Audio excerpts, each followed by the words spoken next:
Une est artiste et une autre est médecin. Bienvenue. Merci beaucoup. Comment est-ce que vous appelez? Je suis Dr Ngoula Mathieu Charlotte. Et c'est quoi votre spécialité? Je suis médecin généraliste. Bienvenue dans Faut pas zapper. Charlotte Ngoula, vous exercez dans le domaine depuis combien d'années déjà? Je suis médecin depuis 5 ans déjà. Depuis 5 ans.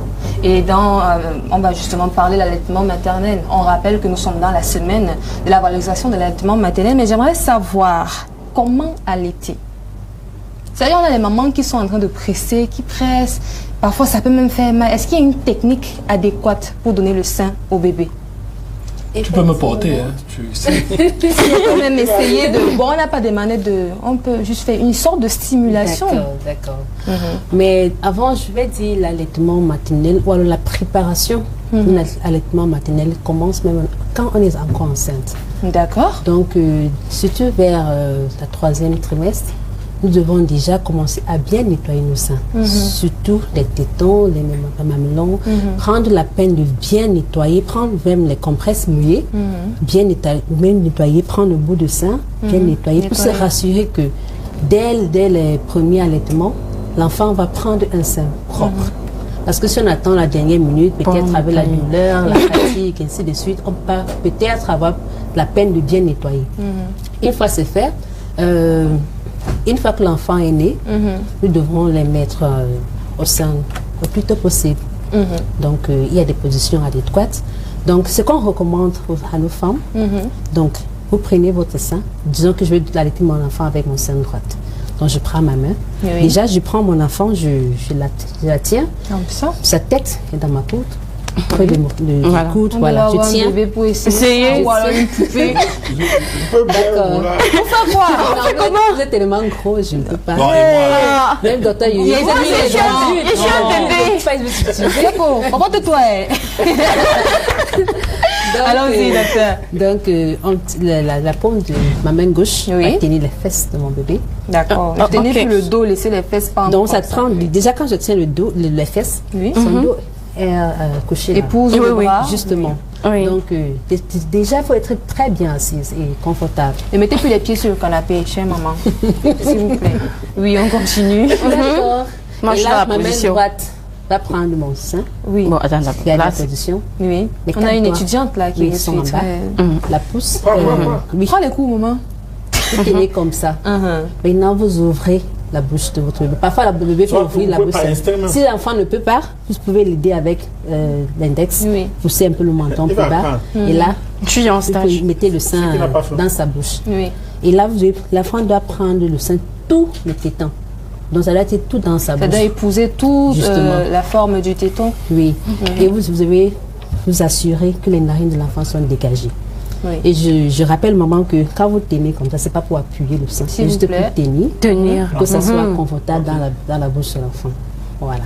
Mais pourquoi le premier lait de la maman est souvent douloureux? Donc, quand elle donne le sein pour la première fois au bébé, elle dit souvent ressentir certaines douleurs. C'est quoi ça, en fait? Le plus souvent des temps, les mamans ont mal, ce qu'on appelle les tranchées. Ils ont mal au bas-ventre quand ils allaitent. Ça, c'est parce que il y a cette hormone qui est sécrétée quand l'enfant tète, on appelle ça oxytocine, qui est aussi responsable des contractions utérines. D'accord. Donc, au fur et à mesure que l'enfant tète, cette hormone agit aussi en bas pour faire contracter l'utérus et puis parfois c'est douloureux. Mais est-ce qu'il y a des maladies qui peuvent être reliées au lait? C'est vrai qu'on sait que tout ce qui peut sortir de la femme à travers le sein peut être bien. Mais est-ce qu'on a des maladies qu'on peut avoir, que le bébé peut avoir à travers le lait maternel? D'accord, comme docteur Yoya a dit tout à l'heure, il y a certaines maladies qui peuvent se transmettre par l'allaitement maternel, comme le VIH par exemple. Ah bon? Oui. Waouh, ça c'est une information qu'on avait pas. Donc ça c'est dans le cas où l'allaitement maternel n'est pas bien conduit. Comme je disais tout à l'heure, il faut soit donner un allaitement maternel continu, précis et exclusif, ou alors ne pas donner. Parce que si on prend la peine de ne pas donner à gauche et à droite, peut-être aujourd'hui on ne donne pas. Ça c'est pas correct. On peut transmettre certaines maladies à nos enfants. Est-ce que le tire-lait peut être recommandé? C'est vrai qu'on a beaucoup de mamans qui n'ont pas véritablement profité de leur mois de congé maternel, le congé de maternité. Elles ont constamment le tire-lait chez elles. Mais est-ce que c'est recommandé de tirer le lait et de garder au frigo, par exemple, puis de redonner à l'enfant? Est-ce que c'est conseillé, le tire-lait? Bon, déjà, l'idéal, c'est de donner l'enfant tête directement. Mais nous savons, surtout avec les femmes qui travaillent, n'ont pas toujours cette temps pour... ou alors même les heures de tétée ne sont pas assez pour nourrir l'enfant. Donc, ce qu'on peut conseiller, déjà, si vous voulez utiliser ce tire-lait, il y a une chose que donc, vous devez rassurer, la propriété. Donc, si vous ne pouvez pas garder ce tire-lait propre, vraiment, ça ne sert à rien. Parce que l'enfant va se retrouver avec les diarrhées tout le temps. Tout ça de maladies et ainsi de suite. Donc, il faut déjà savoir les nettoyer. Et puis, dès que nous sommes à la maison, le tire-lait, le lait pressé, en dehors du tire-lait, on peut bien presser le lait, comme à l'époque, directement dans le biberon, autant pour moi. Ça prend pas de temps, ça prend pas le temps, parce que le tire-lait est plus rapide. Pas forcément, parce que, bon, je prends une expérience. Il y a parfois, quand vous appuyez, ça sort plus vite, et même plus efficace que le tire-lait. Bon, moi, particulièrement, j'ai eu cette expérience.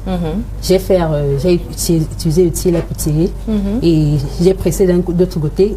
Et bizarrement... C'est pas la même chose. Bon, c'est pas toujours... J'ai pas envie de tirer les conclusions sur ça parce que c'est... Mais au moins, chez toi, tu as observé... Oui, j'ai observé ça dans quelques temps, voilà. Donc, mais je ne peux pas tirer les conclusions sur ce type d'expression. Voilà. Je ne sais pas si les chroniqueurs ont également une question, mais tout à l'heure, avant peut-être de les recevoir et de recevoir vos questions, vous avez parlé de nettoyer le mamelon. Ça se nettoie avec quoi? Est-ce qu'on a des produits adaptés pour nettoyer le mamelon avant de le donner à l'enfant ou alors ce n'est que de l'eau? De l'eau propre. Rien que de l'eau propre. Les mamans qui ont des astuces comme quoi pour nettoyer le mamelon, il faut utiliser le vinaigre ou le citron. C'est pas bien pour bébé. Non. Mais il y a souvent des tutoriels là qu'on trouve partout. Il y a des gens qui connaissent trop. Moi, je vais vous dire, de l'eau propre est suffisante.